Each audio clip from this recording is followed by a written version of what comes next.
Romanos capítulo 13, versículo 11 apenas.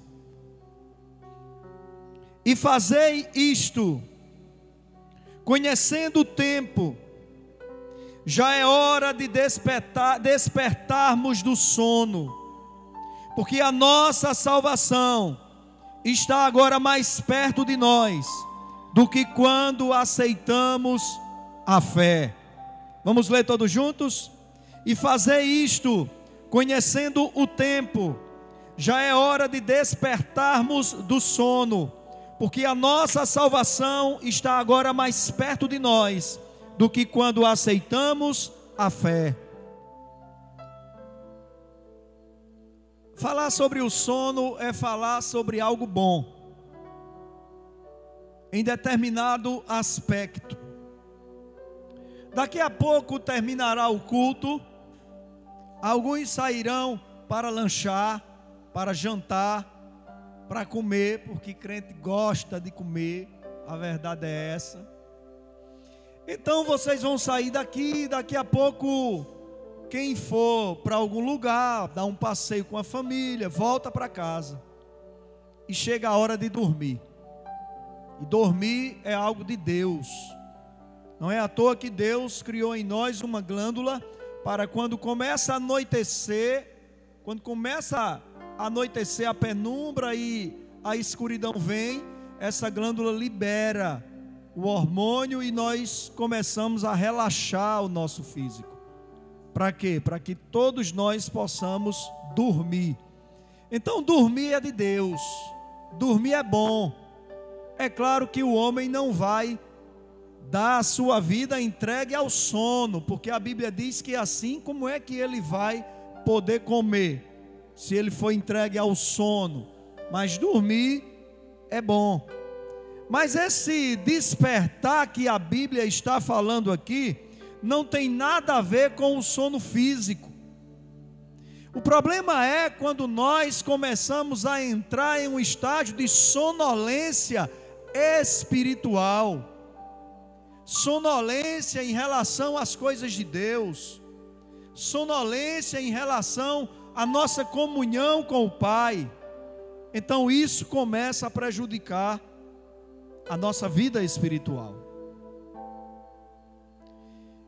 E quando você tem um compromisso, você marca um compromisso com alguém, e você anuncia isso aos seus familiares, se você for descansar, se você for dormir, vai chegar a hora que a pessoa vai tocar em você. De repente Luzo marca um compromisso com alguém, vai tirar um cochilo, e Ana sabe que a pessoa está perto de chegar, e Ana vai lá e diz: Luzo, meu filho, Jaque, acorde, está chegando a hora, Jaque. Por que Ana chama Luz de Jaque? Quem sabe? Já que você é aposentado, faça isso. Já que você é aposentado, faça aquilo. E Luz o faz, e faz muito bem feito. Maridos, tomem o exemplo de Luz. Vão lá passar um dia com ele na casa dele. As esposas mandam os maridos para lá que eles vão aprender, viu? Luz é um ótimo dono de casa. Então Ana vai lá: meu filho, acorde, está chegando a hora, fulano está chegando. Aqui Paulo estava sendo usado por Deus nesse mesmo sentido. Observe o tempo, Paulo estava dizendo. Preste atenção no tempo. Você conhece o tempo, ele dizia. Já é hora de despertarmos do sono, porque a nossa salvação está mais perto de nós do que quando aceitamos a fé. É verdade, meu irmão, é verdade, minha irmã. Mês que vem, em setembro, dia 24, eu estarei fazendo 26 anos de conversão. Glória a Deus por isso. Quantos da minha geração de convertidos não pegaram no sono espiritualmente falando, não observaram as épocas, não observaram os tempos, e acabaram adormecendo espiritualmente. E o que vai acontecer com aqueles que adormecerem espiritualmente? A palavra de Deus nos fala em mais de um trecho que virá o Senhor daquela pessoa e irá pegar a pessoa despreparada. É como a parábola das 10 virgens, onde 5 eram prudentes e compraram óleo para as suas candeias, para que a candeia tivesse fogo a qualquer hora que o seu senhor chegasse. E entraram para aquela casa às 10, e às 10 adormeceram. Mas quando o Senhor, o noivo daquelas virgens, bateu na porta, só 5 estavam preparadas. E essas 5 foram as 5 que entraram para as bodas com o noivo. Nós somos a noiva de Cristo.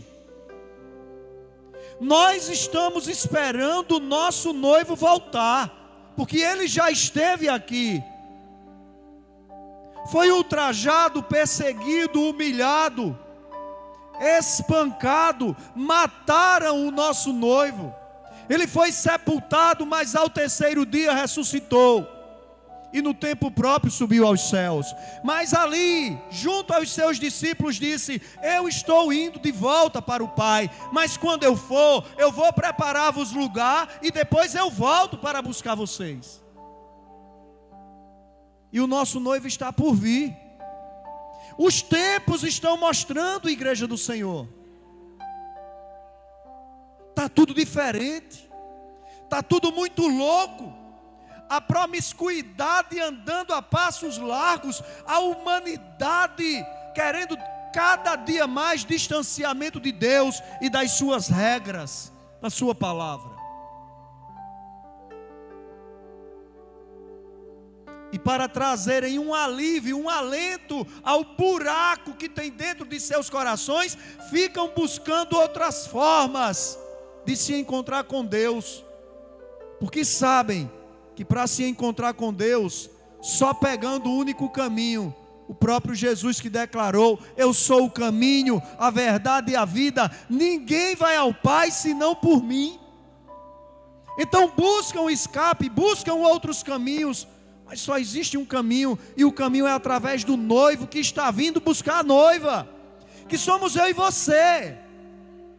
Então prestemos atenção, desperte. O tempo está passando. É esse o tema dessa mensagem. Desperte. O tempo está passando. E quando ele diz que a nossa salvação está mais perto de nós do que quando aceitamos a fé, é porque parece que foi ontem que eu aceitei Jesus Cristo no meu coração, em um culto ali na igreja Realidade em Cristo de Acari. Eu era mais jovem do que sou hoje, mas já fazem 26 anos. 26 anos já passaram.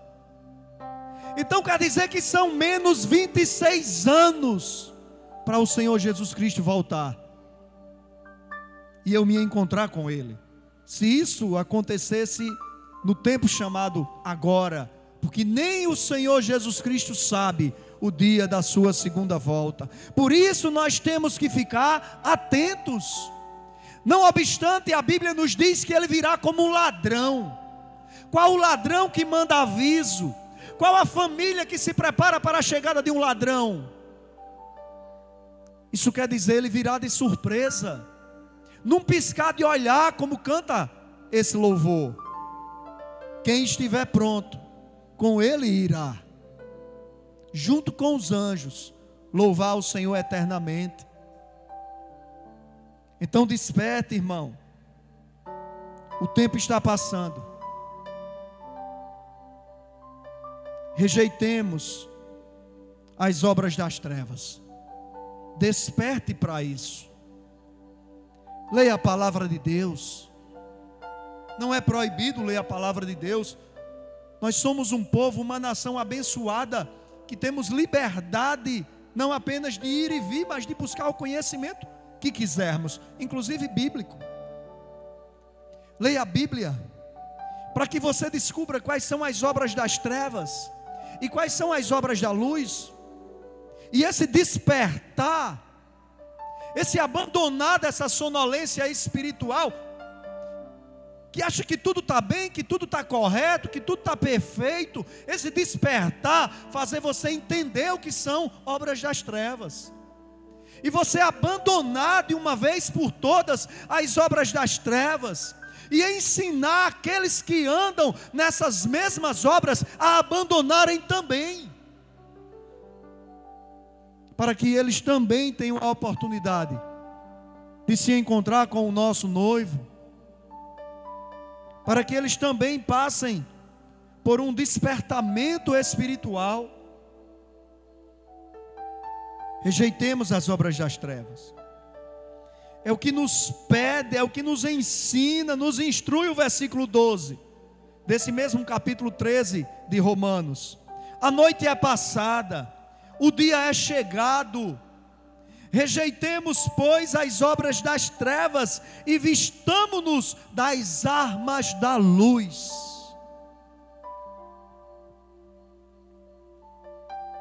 Dia após dia, meu irmão, tem acontecido.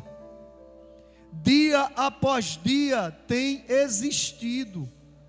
Passa a noite, chega o dia, daqui a pouco chega a noite de novo. Já passou, já é um novo dia.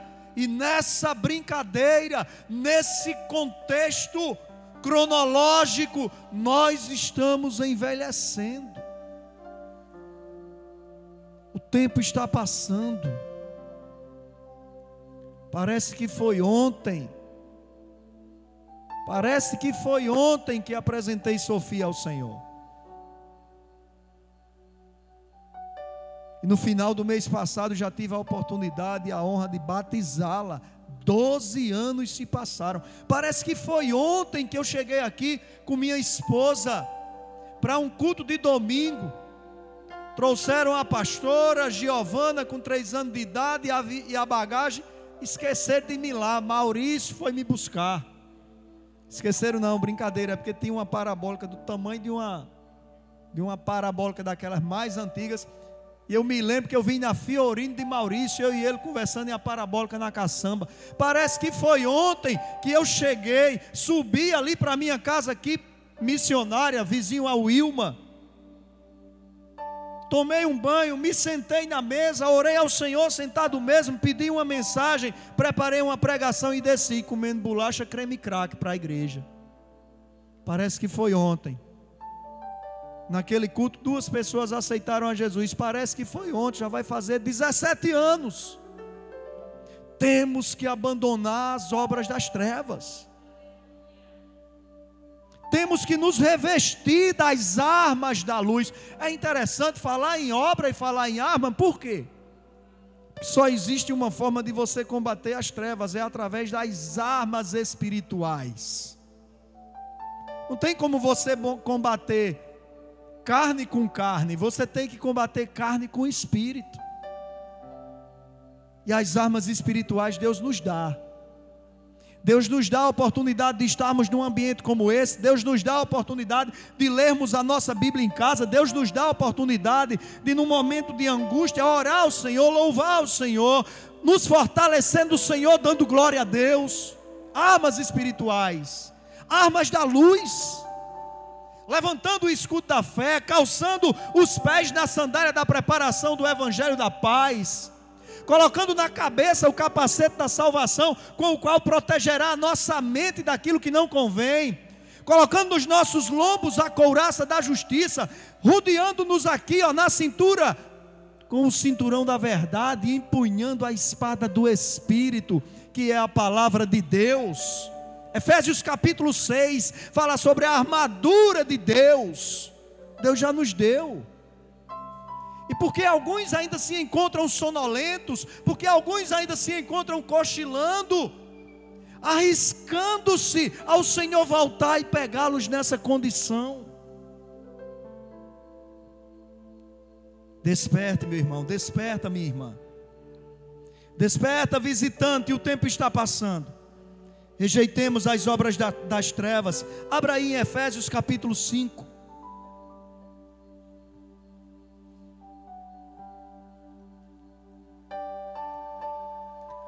estou de boa hoje, ninguém está controlando meu tempo.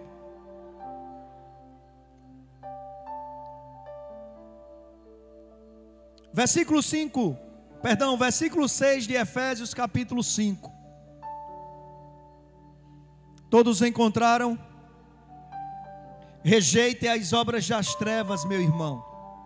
Efésios capítulo 5, versículo 6. Ninguém vos engane com palavras vãs. Ninguém vos engane com palavras vãs. Quer dizer que não servem para nada. Pois por essas coisas vem a ira de Deus sobre os filhos da desobediência. Olha, Deus é estritamente amor, mas Deus também é justiça. Por causa de palavras vãs que muitos estão sendo levados, trazidas pelos filhos da desobediência, é que a ira de Deus está descendo sobre esse grupo de pessoas. Portanto, versículo 7, não sejais participantes com eles. Igreja, entendamos a importância de conhecermos as obras das trevas, as obras da carne. Entendamos a importância. Se você não conseguir identificar, se você não identificar essas obras, qualquer pessoa te engabela, e você vai com ela praticar as obras das trevas. Não sejais participantes com eles. Versículo 7 de Efésios 5. Não participe das obras das trevas. Aí o versículo 8 diz: porque noutro tempo vocês eram trevas, mas agora vocês sois luz no Senhor. Andai como filhos da luz. 26 anos atrás, nem de longe eu me parecia com o que eu sou hoje.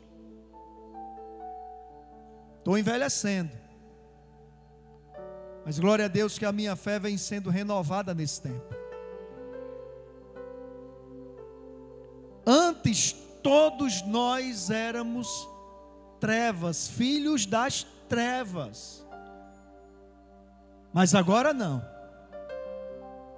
Porque Deus nos retirou do império das trevas e nos transportou para o reino do Filho que Ele ama, o reino da luz. Você aprende isso quando você vai assistir aula de batismo. Antes nós éramos trevas, nós éramos velhas criaturas, mas agora em Cristo Jesus somos novas criaturas. As coisas velhas já passaram, eis que tudo se fez novo. Não concorde com as obras das trevas. Não se esqueça que no mesmo capítulo, no mesmo livro de Romanos capítulo 1, Paulo falando sobre a promiscuidade, sobre a iniquidade humana, Paulo diz que Deus levará em conta não apenas o que pratica, mas o que concorda com ele. Não participemos das obras das trevas. Vamos despertar, gente, o tempo está passando, o Senhor está voltando. Nos comportemos como filhos da luz, como diz aqui, pois outrora vocês eram trevas, mas agora sois luz no Senhor. Andem como filhos da luz. Olha o que é que diz o versículo 13, lá de Romanos capítulo 13, volte lá para Romanos 13, e olha o que é que diz o versículo 13: andemos honestamente, como de dia. Quer dizer, ei, preste atenção, quem anda de dia, anda num ambiente de claridade. Quem anda de dia, anda em um ambiente de luz. Andemos de dia, quer dizer, ande no ambiente iluminado. Ande iluminado, não ande nas trevas. andemos honestamente, como de dia, não em glutonarias, em bebedeiras, em orgias, em dissoluções, não em contendas e inveja. Quer dizer, ande como um filho da luz, não ande como um filho das trevas. Por quê? Porque sobre os filhos das trevas está determinado uma ação divina, como sobre os filhos da luz está determinado outro tipo de ação divina, cada um conforme as suas obras. Nós temos que ter muito cuidado, porque se nós não atentarmos à palavra de Deus, se nós não atentarmos para o tempo que está passando, se nós não buscarmos um despertamento espiritual, a gente acaba se conformando, se acostumando com tudo que está aí fora. E a gente vai tentar explicar, é como eu digo, diante de algumas conversas pastorais, alguém tenta me explicar uma determinada coisa que realizou e não devia ter realizado, e eu digo, você explica, mas você não justifica. Nós poderemos tentar explicar, pastor, mas está tudo evoluído, pastor, mas isso é o novo tempo, pastor, mas é... A gente explica, mas não justifica diante da palavra de Deus. Andemos como filhos da luz. Diga para quem está do seu lado, vamos despertar. O tempo está passando. Vamos rejeitar as obras das trevas. Vamos nos comportar como filhos da luz. Volte lá para Efésios, capítulo 5 novamente.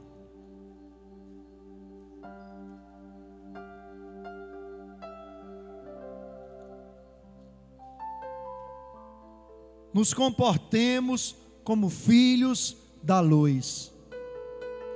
Raciocine, meu irmão. Raciocine, minha irmã. Pense, eu sou filho, eu sou filha da luz. Esse comportamento meu convém a quem é filho, filha da luz? Meditemos. Efésios 5:9. No 8 ele diz, pois outrora erais trevas, mas agora sois luz do Senhor, andai como filhos da luz. No 9 ele diz, pois o fruto da luz consiste em toda a bondade, justiça e verdade, descobrindo o que é agradável a Deus. Você já descobriu o que agrada a Deus? Eu vou perguntar de novo, você já descobriu o que é agradável a Deus? Porque o que é agradável à carne, a gente vê todos os dias exposto diante dos nossos olhos. O que é agradável ao curso desse mundo, a gente vê todos os dias exposto aos nossos olhos. Mas o que é agradável a Deus, você já descobriu? Quem é filho da luz tem que descobrir o que é agradável a Deus. Para quê? Para adquirir um mero conhecimento? Não, para que possa exatamente agradar a Deus. Descobrindo o que é agradável a Deus, versículo 10. Versículo 11. E não vos associeis com as obras infrutuosas das trevas, antes porém condenai-as. Olha só. Me diga uma coisa, meu irmão, quem está dizendo isso é esse pastor? Não!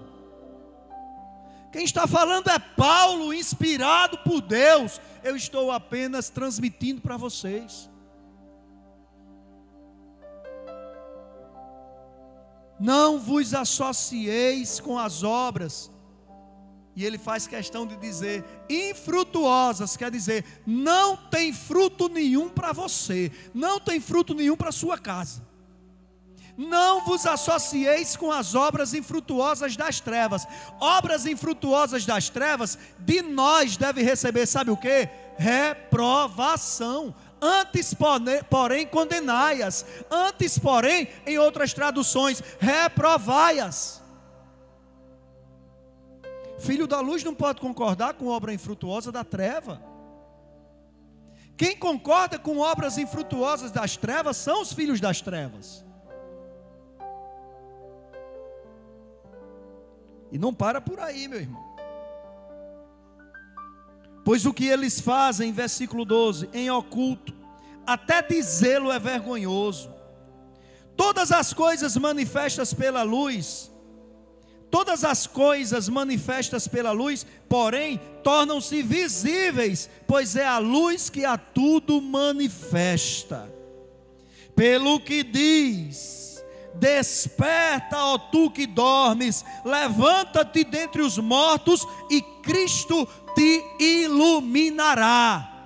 Levantar-se dentre os mortos quer dizer, no meio de uma geração morta espiritualmente, você vai se levantar como vivo espiritualmente falando.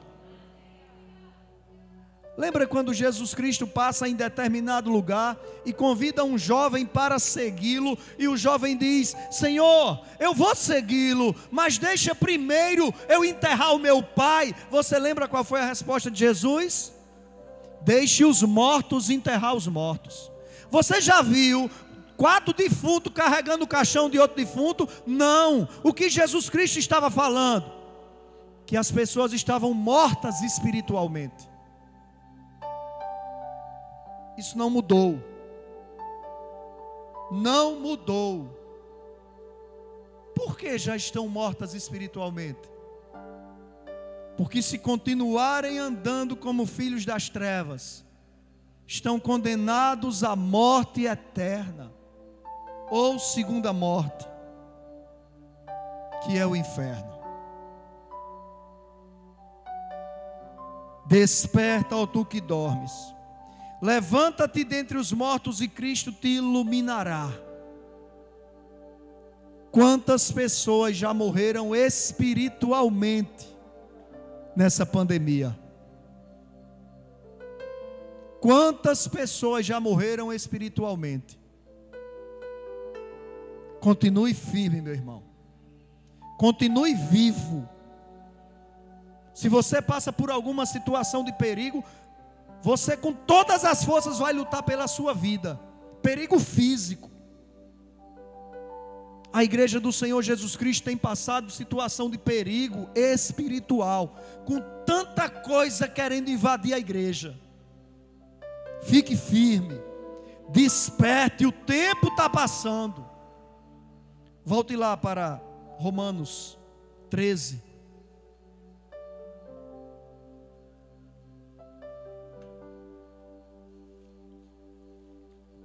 Versículo 14. Antes, revesti-vos do Senhor Jesus Cristo, e não tenhais preocupação em como satisfazer os desejos da vossa carne. Ei, preste atenção.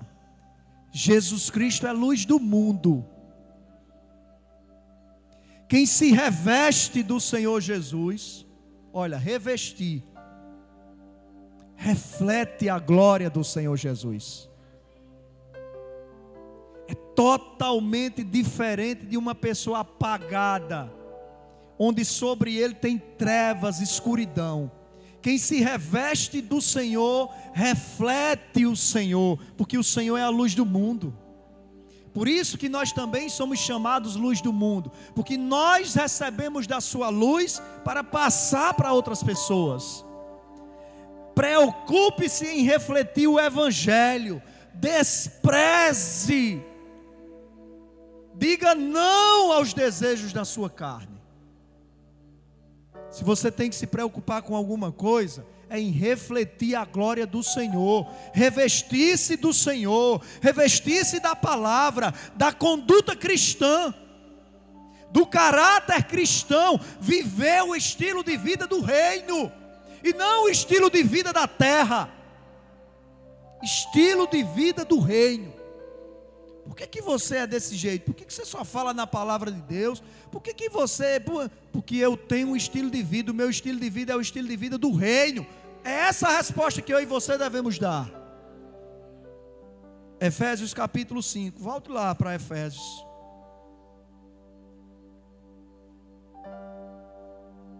Versículo 15. Efésios 5:15.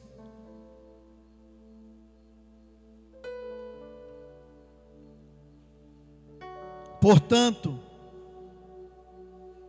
vede prudentemente como andais. Vou repetir, Efésios 5:15. Portanto, vede prudentemente como andais. Igreja, como é que nós temos andado? Nós temos andado como quem está dormindo espiritualmente. Nós temos andado como quem está sonolento espiritualmente, bêbado de sono, embriagado pelo sono espiritual. Como é que nós temos andado? Como filhos da luz ou como filhos das trevas? Nós temos reprovado as obras da carne, as obras das trevas, ou nós temos nos conformado, como Romanos 12:2 diz: não vos conformeis com este mundo, mas transformai-vos pela renovação da vossa mente, para que experimenteis a boa, agradável e perfeita vontade de Deus. Pregação minha hoje no programa de rádio. Vede como andais. Não adianta você olhar para quem está do seu lado. A palavra é para o íntimo de cada um. Veja como você está andando. Não adianta nada você querer medir o meu andar. Meça o seu. Eu tenho que medir o meu e o seu, porque eu sou seu pastor. Mas cada um de nós tem que olhar para dentro de si, tem que olhar para a sua conduta. Quando se deitar sozinho na sua cama, deitar a cabeça no travesseiro e pensar: ei, peraí, como é que eu estou andando? Como é que eu estou me comportando? Eu sou um servo de Deus, eu sou uma serva de Deus. Vede como andais, não como insensatos, mas como sábios. Não seja insensato de não observar o mandamento bíblico. Não seja insensato de não obedecer a palavra de Deus. Não seja insensato de achar que uma palavra como essa é palavra de pastor. Não seja insensato, seja sábio. Não seja insensato de pensar que isso é conversa de crente. Isso é conversa de Deus para a humanidade, porque a Bíblia é um livro universal. Quem crê ou não crê, a Bíblia continua sendo a palavra de Deus. Portanto, vede prudentemente, raciocine direitinho, pense com cautela, como andais, não como insensatos, mas como sábios, aproveitando bem cada oportunidade. Sabe por quê, igreja? Porque diz o versículo: os dias são maus. São maus os dias. Esses mesmos dias que Romanos capítulo 13, versículo 11 diz: fazer isto, conhecendo o tempo. Esses mesmos dias, esse mesmo tempo, são dias e é um tempo mau. Então preocupe-se em refletir o Evangelho, preocupe-se em refletir a palavra de Deus, a presença do Senhor, e abandone, diga não, despreze os desejos da sua carne. Por que, meu irmão? Por que, minha irmã? Por que, meu querido, amado visitante, bem-vindo? Porque nós devemos despertar, porque o tempo está passando. Vamos louvar o Senhor. Eu espero que Deus tenha falado ao seu coração. Eu espero que o Espírito Santo te ensine muito mais do que você ouviu aqui essa noite. Nada está perdido. Nada está perdido. Porque, por mais profundo que seja o abismo que o homem se encontra, a mão do Senhor Jesus Cristo tem capacidade de ir lá e buscar o perdido. Vamos andar como pessoas que estão espertas. Jesus está voltando. Vou ficar esperto.